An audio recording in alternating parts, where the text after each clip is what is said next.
Apa kabar hari ini? Bertemu lagi dengan aku, Sarvia Desideria, di program Smart Talk. Dan di sini sudah hadir seorang pembisnis muda dan juga seorang creative planner. Di sini ada Abang Syarul Akbar. Halo Abang. Hai. Apa kabar hari ini?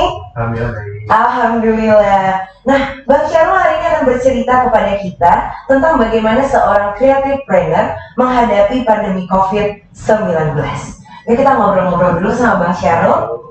Bang, kira-kira sekarang Abang lagi menjalani bisnis apa? Jadi sekarang ini Sarah, terutama Kabar Medan, kita lagi garap pengembangan co-working space. Sebenarnya ini udah saya mulai dari tahun 2018. 2018. Kalau mau mundur lagi, sebenarnya cikal bakalnya sih bisnisnya promotor. Jadi tahun 2011 kita start bisnis promotor Sarah. Lalu 2013 kita bikin satu konser musik yang pada saat itu mengundang Afgan dan Raisa yang pertama kali. Di 2018 itu Bang? Tahun 2013. 2013. Oh, oke. 2013. Jadi itu awalnya jadi promotor. Habis itu berlanjut jadi bisnis di sektor corporate communication. Yes. Jadi kita banyak pegang corporate beberapa BUMN, lebih tepatnya bank kebetulan pada saat itu yang mana PT Saga itu yang membuat konsep marketing sampai dengan dari ide sampai dengan activation-nya. Dari situ 2013 sampai dengan 2015 mulai lesu di bisnis corporate communication itu, karena ekonomi juga nggak bisa kita pukul pada tahun 2015 itu mulai lesu ya sebenarnya.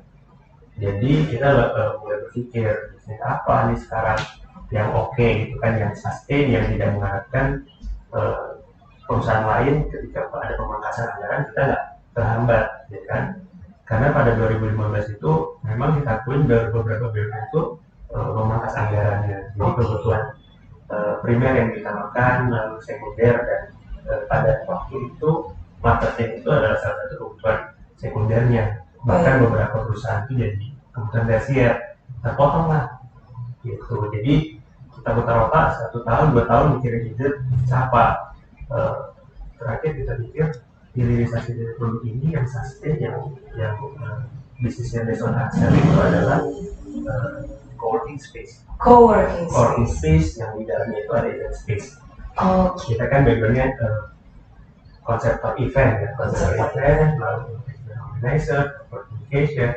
Kenapa kita nggak punya event space sendiri gitu kan? Jadi segala ide kita bisa kita eksekusi tanpa harus bergantung pada orang lain. Maka kita buatlah 2018 itu co-working space namanya Saga Creative Hub. Saga Creative Hub. Oh, oke. Jadi inilah yang sekarang lagi Abang jalani, Saga Creative Hub. Oke, kalau seandainya boleh nggak Bang, kira-kira cerita juga ke sahabat Kabar Medan, apa sih sebenarnya hal yang membuat Abang tertarik bergelut di bidang bisnis gitu? Karena kan dari itu Abang udah cerita dari 2013, 2015 gitu sempat coba lagi, bahkan di 2018 dia sempat booming gitu kan. Nah, itu kenapa bisa Abang tertarik di dunia bisnis ini? Kalau bisnis sebenarnya dari sekolah udah ada jiwa-jiwanya ya. Oh, dari sekolah ya Bang ya? Dulu saya punya hobi itu otomotif, jadi suka beli spare mobil. Kita beli dari Malaysia, terus kita pakai terus suka beli bayarin. Jadi mulai dari kayak gitu ya Bang. Oke. Itu kan tujuannya belum bisnis, tujuannya bukan cari duit, cuma iseng-iseng aja. Ya. Nambah uang jajan kan. Betul. Terus itu kuliah saya hobinya kan musik juga, main band juga. Terus apa yang bisa bikin kita ketemu sama idola kita gitu kan. Bikin konser seru juga gitu. Nanti jadi promotor. Nggak mikirnya jadi awal itu kan promotor itu kita mulai dari mikirin konsep apa, terus sampai terundang, mulai dari survei sampai eksekusi. Pada saat eksekusi konser pertama itu lucu tuh Sarah. Kenapa Bang? Jadi dengan modal anak kuliah semester 2 kan ngandalin tabungan ya kan. Betul. Tabungan, nah sedangkan cost modal untuk bikin sebuah konser itu nggak kecil. Bener. Apalagi tadi mengundang beberapa artis yang udah gitu. Modalnya juga gede kan. Iya. Setidaknya kalau artis yang label itu harus DP 50%. Sebelum kita bisa ambil gambarnya dan kita publikasiin gitu. Jadi itu diasah sih kemampuan negosiasi kita, kemampuan lobby kita. Makanya dengan tabungan yang terbatas kita bisa pada saat itu dikasih nggak bisa dinego lah ya, karena kita nggak punya portofolio. Kita hanya bisa nego teman-teman yang di Medan. Jadi kayak kemarin tuh kita bikin konsernya di Hermas sebetulnya. Hermas ini saya itu berusaha bisa ketemu sama yang punya gitu kan. Sampai pada akhirnya ketemu dan tolong Pak saya punya tabungan segini gitu. Berarti memang awalnya dari benar-benar tabungan sendiri ya Bang ya? Oke, baru habis itu jujur ke mereka, kasih tahu budgetnya segini. Saya jamin diri saya bisa bayar dari setelah terkumpul uangnya. Ya alhamdulillah pelaksanaan acaranya itu memang hasilnya tidak menguntungkan ya. Ini pertama ya, proyek pertama nih. Tapi bisa terlaksana dengan baik aja udah. Sangat baik itu. Dan semua utang-utang yang tadi itu udah kita bayarin semua. Jadi artinya clear, tapi memang tabungannya tadi terkuras lah di proyek itu. Permasalahannya itu bukan pada ini ya, karena kita masih awal, orang juga melihat kita. Jadi terbentuk lagi jaringan itu ya. Jadi waktu bikin itu penonton itu sampai 3.500 orang. Banyak juga Bang. Sebenarnya tiketnya soal. Berarti marketing kita berhasil. Cuman kalahnya itu waktu saya bisnis itu karena masih anak-anak kali ya, kita waktu ketemu birokrasi, ketemu ngurus perizinan itu tanda kutip dipalahin lah gitu. Iya, jadi setiap ngurus perizinan misalnya kita gratis sekian, lagi bayar lagi sekian. Di saat itu ya Bang? Iya, saya juga belum mikir bahwasanya tiket saya yang penting nggak ngeluarin uang lah, ngeluarin tiket gitu kan. Waktu di breakdown di setelah acara, waktu ngeluarin tiketnya ratusan juta juga ngeluarin tiket gratisnya gitu. Padahal itu bisa dijual, dan hari waktu tiket on the spot itu antrian panjang dan banyak yang nggak bagi tiket. Jadinya seperti itu ya. Tapi dari pengalaman itu Abang jadi sangat suka bisnis sampai sekarang. Iya, dari pengalaman itu terchallenge. Ternyata jadi pengusaha itu yang kelihatannya tanda kutip royal itu nggak bagus gitu. Kita kan kadang pengusaha excited ya, kita punya produk bagi-bagi aja lah. Produk kita kan yang penting uang kita nggak keluar. Padahal produk kita itu sebenarnya uang. Sama misalnya sekarang saya punya co-working space. Udah kasih aja deh ruangan gratis, kasih aja lah atau gratis. Hati-hati di situ kadang-kadang bisa orang yang usaha. Gitu ya. Jadi saya banyak belajar di bikin konser itu. Baik, keren. Tadi emang sempat mention sama kita Saga Creative Hub atau juga bisa dibilang Saga Production Indonesia. Bang, boleh nggak cerita ke sahabat Kabar Medan? Aku yakin pasti banyak banget mereka yang pengen tahu sebenarnya Saga Production Indonesia ini apa?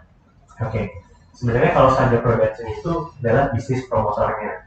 Jadi waktu kita promotorin konser-konser musik, mulai dari Arden Raisa, terus pernah bawa Hi-Fi, pernah bawa The Comment. Jadi udah banyak ya? Banyak banget. Konser pertama. Raisa waktu Arden Raisa kita buat pertama kali kan rugi. Penasaran, panggil lagi, Raisa lagi habis itu. Jadi, ini nih jiwa-jiwa pengusahanya keluar ya, risk taker ya. Gak mau berhenti sekali ya. Kemarin kenapa? Gagal gitu kan, coba lagi lah. Gagal lagi kan. Jadi kalau Saga Production itu adalah bisnis promoternya Sarah. Itu yang dimulai dari tahun 2011, bikin konser 2013 sampai 2015, 2017 gitu kan. Nah, kalau Saga Creative Hub itu bisnis co-working space-nya. Co-working space-nya. Jadi kita bikin co-working space itu namanya Saga Creative Hub. Kita pengen naungin teman-teman kreatif lah ya dari berbagai aspek ya kreatifnya, baik itu startup, baik itu seni, pun itu jadi itu tentang Saga Creative Hub dan juga Saga Production Indonesia. Bang, kita akan cerita lagi lebih dalam lagi, tapi setelah yang satu ini. Ingat pakai maskermu, cuci tangan pakai sabun, jangan sampai tertular.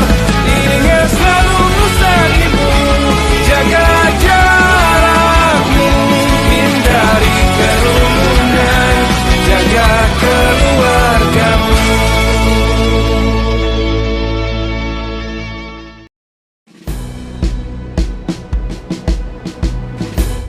Jalani hari dengan tiga wajib, wajib iman, wajib aman, wajib imun. Berolahraga, riang gembira, mencegah kita jatuh sakit. Makanan bergizi tiap hari, tidur cukup itu pasti. Dan janganlah panik, berdoa tiada henti, wajib iman aman imun. Pakailah maskermu, jagalah jarakmu, cuci tanganmu selalu. Kita raih bahagia dengan iman aman imun, badan sehat bangsa kuat. Kita raih bahagia dengan iman aman imun, badan sehat bangsa kuat.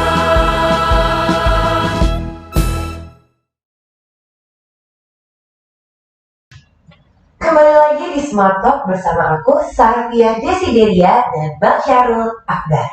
Baik Bang, kita ngobrol-ngobrol lagi ya Bang.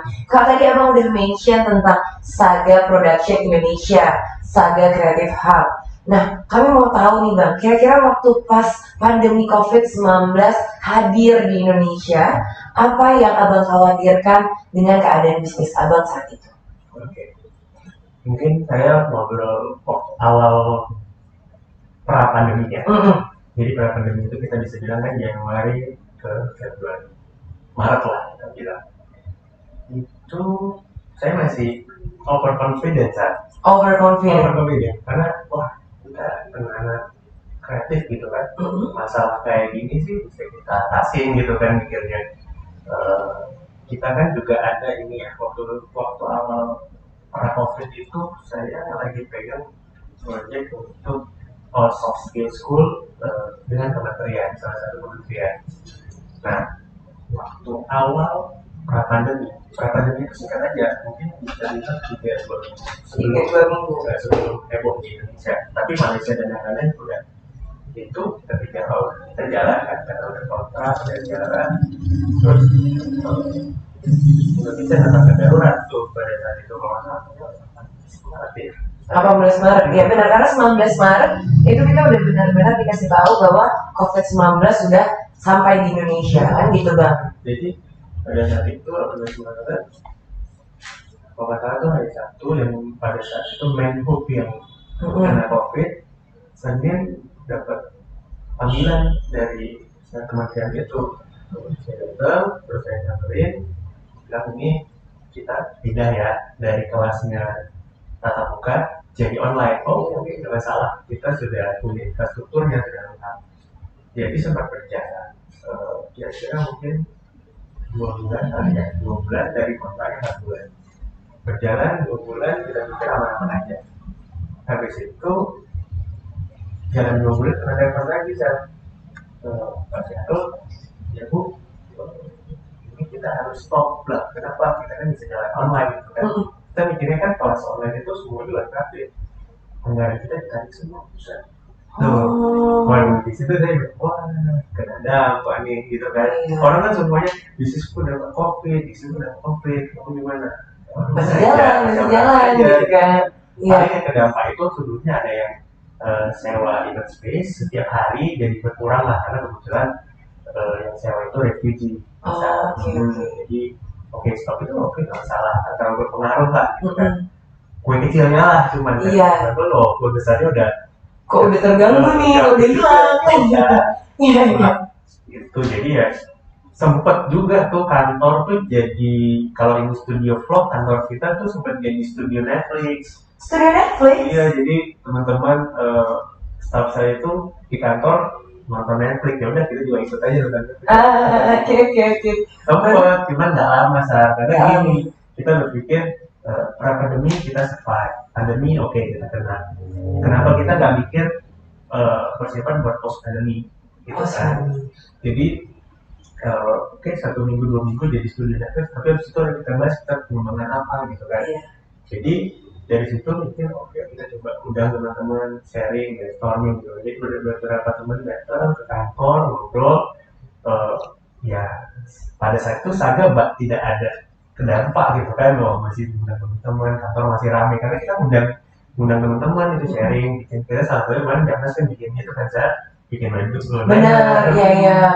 Waktu itu webinar bareng ini ya, pemerintahan di Thailand juga, ya kan? Oke, betul. Oke, kita buat activation aja, walaupun activation itu tidak bisa dimonetize ya pada saat itu ya, tidak menghasilkan uang, kita bisa bilang. Tapi setidaknya tetap ada kegiatan ya, Bang? Activation, jadi kita nggak kena bisnis kita itu down lah gitu.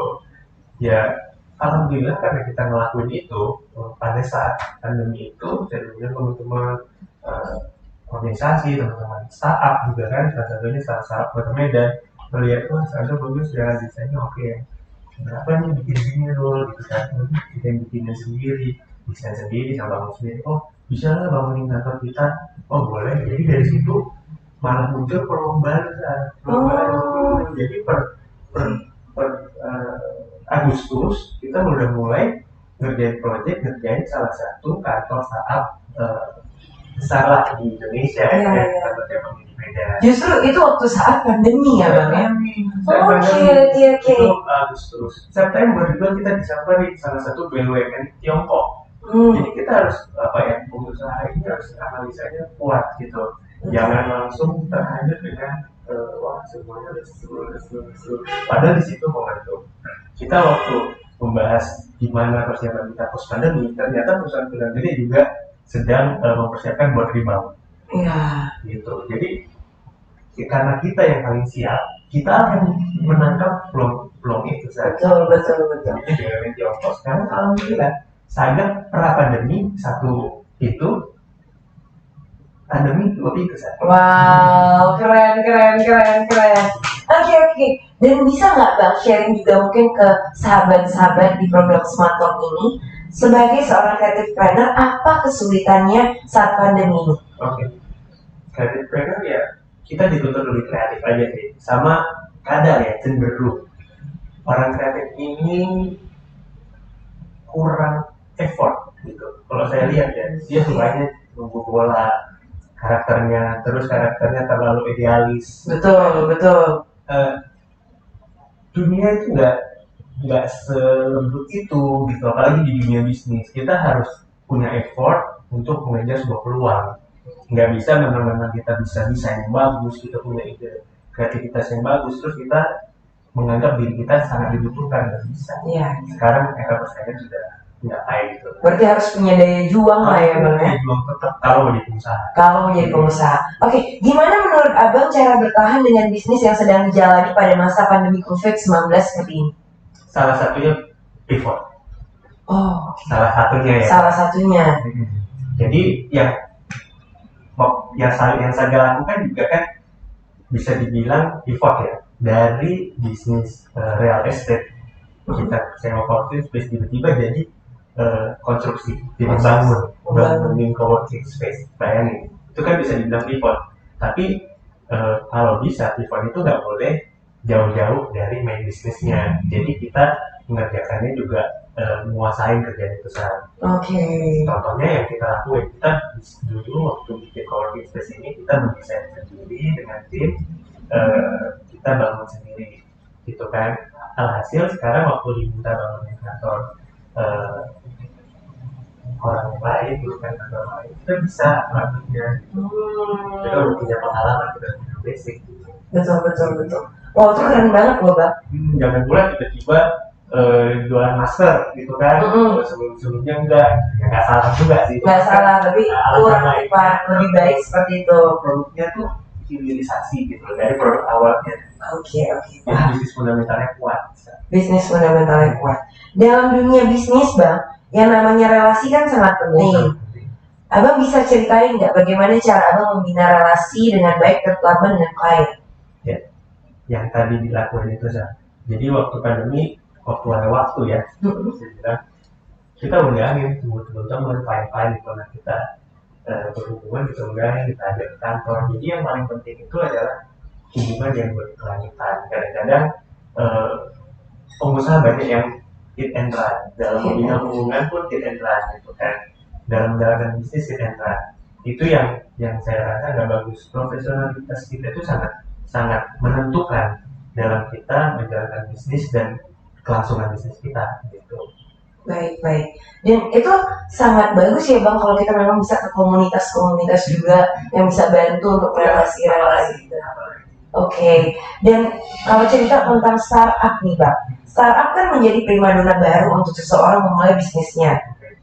Untuk waktu pandemi sekarang ini dilihat dari sisi peluang, startup dalam bidang apa yang memungkinkan berkembang? Startup apa? Kalau bisa dibilang startup itu kan banyak yang based on value. Based on value. Dan sebelum pandemi ini banyak startup yang usianya baru 1 tahun, 2 tahun, 3 tahun. Betul. Tiba-tiba Meroket. legit, iya, meroket. Jadi itu memang kalau saya lihat, itu bisnis based on valuation. Nah, saya dari awal berbisnis sampai sekarang, walaupun menyentuh dunia startup, saya selalu punya mindset bisnis based on asset. Based on asset. Jadi kalau kita mau pengembangan coworking space, kita kumpulin dulu datanya. Terus kalau bisa semaksimal mungkin asetnya adalah aset kita bangun. Jadi kalau saya bilang saya renovasi kantor, renovasi coworking, itu ibaratnya dari uang yang di bank jadi di properti. Dan sembari kita berbisnis, baik atau buruk bisnisnya, valuasi aset kita kan juga ikut naik kan, jadi nggak ada ruginya. Jadi itulah kelebihan yang berbisnis based on aset. Nah, banyak pengusaha startup yang pra pandemi ini based on valuation, akhirnya pendengar nggak? Salah satu startup yang dibangun 8 tahun, matinya cuma 2 bulan. Wah, serius Bang, 8 tahun matinya 2 bulan? Cuma 1 sekarang. Oh banyak ya? Banyak ya? Kenapa? Karena bisnis fundamentalnya nggak kuat. Dia bisnis based on valuation. Baik. Wah, ini salah satu pengalaman yang sangat menarik untuk jadi pelajaran bagi sahabat Kabar Muda. Baik, Bang, kita akan ngobrol lagi tentang pengusaha muda, baik juga tentang creative planner ini di tengah pandemi, tapi setelah yang satu ini. Ingat pesan ibu, pakai maskermu, cuci tangan pakai sabun, jangan sampai tertular. Ingat selalu pesan ibu, jaga jarakmu, hindari kerumunan, jaga keluargamu.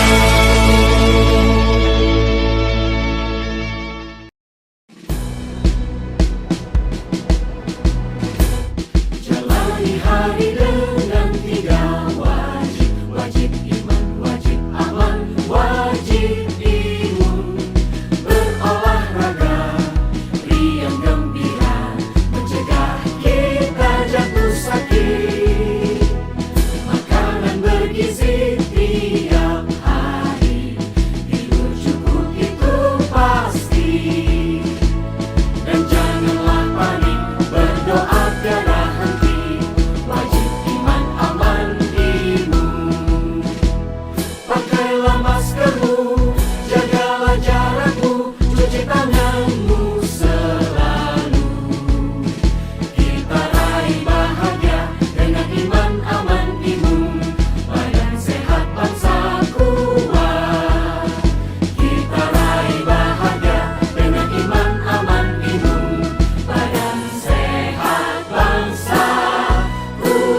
Sahabat Kabar Medan, kita sampai pada sesi terakhir dalam program Smart Talk. Masih bersama aku Sarabia Desideria, dan di sini masih bersama Bang Syarul Akbar, seorang kreatif planner muda yang akan masih berbagi cerita dan pengalaman bersama kita. Yuk Bang, kita ngobrol lagi nih ya Bang. Tadi Abang udah mention begitu banyak pengalaman-pengalaman di dunia usaha dan juga bagaimana seorang kreatif planner menghadapi pandemi COVID-19. Bang, boleh nggak Bang, kira-kira langsung aja jelasin ke teman-teman sahabat Kabar Medan, mental yang seperti apa yang harus dipunya seorang pengusaha muda? Mentality yang paling penting adalah punya daya juang, yang tadi saya. Daya juang ya? Ya. Kedua, punya analisa yang tajam. Bisa baca dari masa lalu sampai masa depan. Nah sekarang ini, momen yang paling baik itu berjuang di dunia usaha. Kenapa? Banyak sekali kemudahan-kemudahan sekarang ini, banyak sekali insentif-insentif. Salah satunya yang saya jalani dari Agustus kemarin sampai sekarang, kita lagi manfaatin itu yang namanya insentif pajak. Jadi yang namanya PPh itu sudah ditanggung pemerintah. Lalu bahkan saya dengar kalau yang teman-teman bisnisnya itu pengadaan alat-alat COVID, Iya. PPh-nya itu ditanggung pemerintah. Oh gitu. Jadi sebenarnya bantuan dari pemerintah juga udah banyak ya Bang ya? Kita rasain kan. Oke. Makanya kita apresiasi sebenarnya sudah kita rasain. Dan teman-teman pengusaha yang di mana-mana kan banyak jerit, COVID, lesu. Betul. Saya rasa stop lah. Ini momennya kita rebound. Itu bulan 3, bulan 4, oke. Bulan 5, oke. Kalau berkelanjutan, nanti negara asing ketawain kita. Betul. Betul. Ketawain kita, seneng justru kan. Pengusaha-pengusahanya Indonesia lagi di kamar nonton Netflix, lagi santai-santai menganggap tidak bisa bisnis di era sekarang ini, di era pandemi. Salah ya. di sinilah momennya kita rebound. Inilah momentum yang tepat untuk rebound. Oke, Bang, kira-kira bisa nggak juga sharing ke sahabat Kabar Medan untuk tips dan trik untuk teman-teman milenialnya juga yang mau memulai usaha atau bisnis? Oke. Yang belum punya usaha berarti ya? Iya, kalau tadi kan kita udah cerita tentang pengalaman-pengalaman Abang, bahkan pengalaman di awal Abang yang memang benar-benar memulai dari tabungan sendiri. Kalau teman-teman yang mungkin sahabat-sahabat Kabar Medan di program Smart Talk ini yang mau memulai usaha atau baru mau memulai bisnis, apa kira-kira tips dan triknya Bang? Oke. Kadang-kadang yang jadi hambatan kan kalau mau mulai usaha itu katanya modal. Modal. Saya rasa itu modal ada dua. Yang pertama ada relasi. Relasi. Jadi ketika kita punya ide, kita bisa validasi ide kita itu kemana. Yang pertama ada relasi kita kan. Kalau relasi kita pengusaha, kita bisa lebih enak validasi ide kita. Oh gimana ide kita mau buat ini. Oh, bagus tuh, gitu kan. Terus masalah funding itu nomor 2. Kenapa? Kalau udah ada relasi tadi, biasanya 5 orang kita validasi. Setuju nih 5 orang.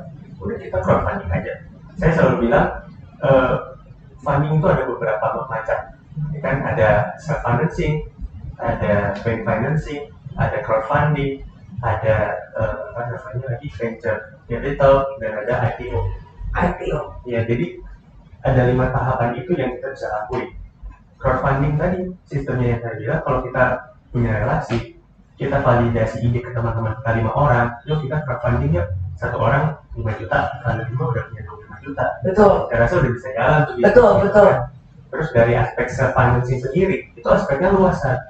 Kita mungkin tabungan saya cuma 10 juta misalnya kan. Oh, terus ada yang ngeluh, saya lahir dari keluarga yang tak bercukupan. Terus balik lagi tanya diri sendiri, emang 7 turunan gak bercukupan? Bercukupan kan enggak. Iya. Kalau mamanya enggak, apanya enggak, tantenya mungkin iya, mungkin omnya gitu kan. Betul. Jadi saya rasa nggak ada hambatan buat siapapun yang punya kemampuan. Betul. Oke, mantap sekali ya. Tadi itu tips and trick untuk teman-teman yang baru mau mulai usaha atau juga yang baru mau mulai bisnis. Bang, kalau tadi Abang udah cerita juga tentang masalah pemodalan.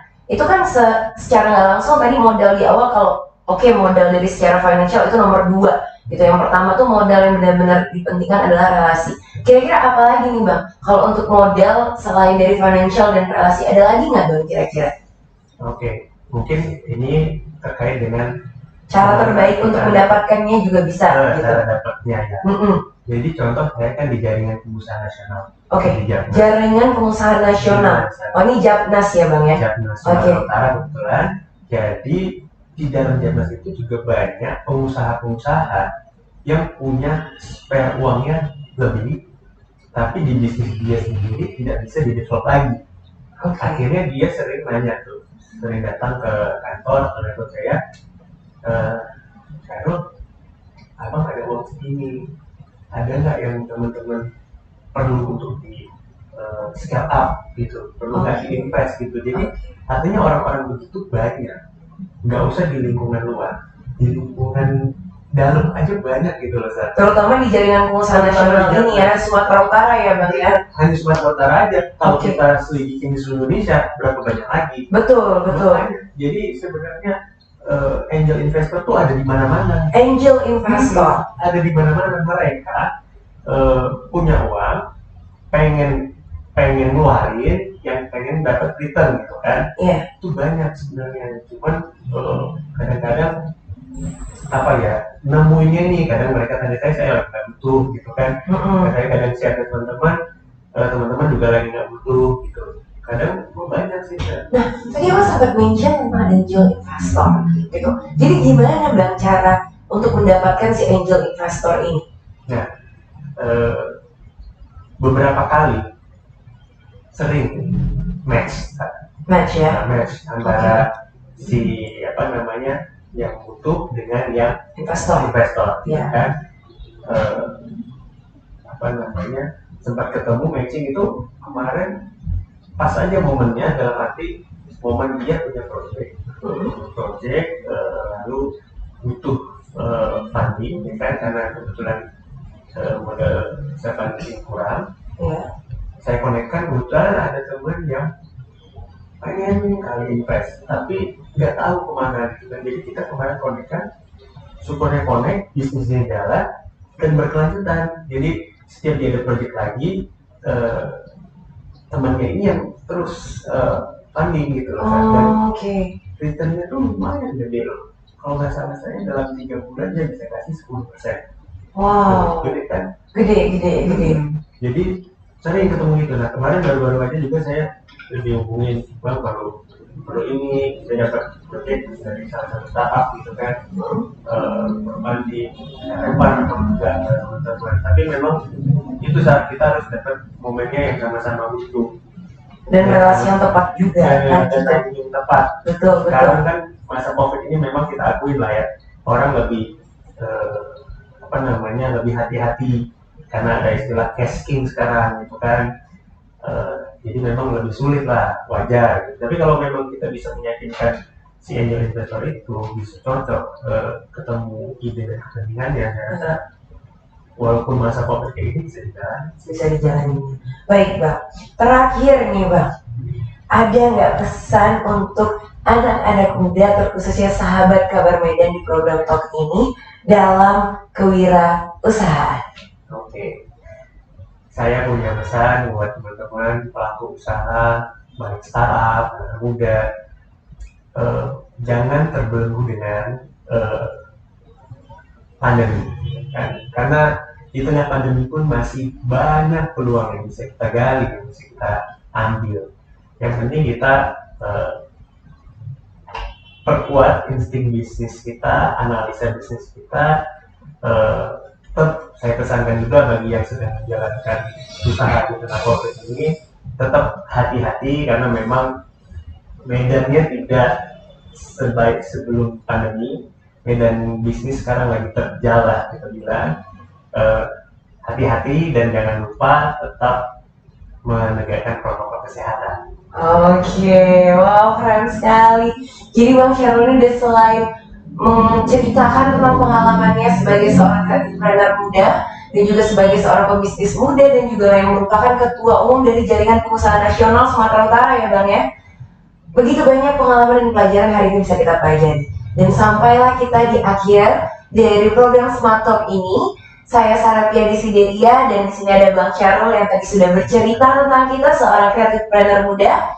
Maka dari itu kami undur diri dulu, dan jangan lupa seperti yang tadi saya disampaikan, ingat pesan ibu untuk menjaga protokol kesehatan dengan 3M, memakai masker, menjaga jarak, dan mencuci tangan dengan sabun. Saya Sarabia Desideria dan Bang Syarul Akbar, kami pamit undur diri dulu, dan sampai jumpa di program Smart Talk selanjutnya. Dadah, sahabat kabar Medan.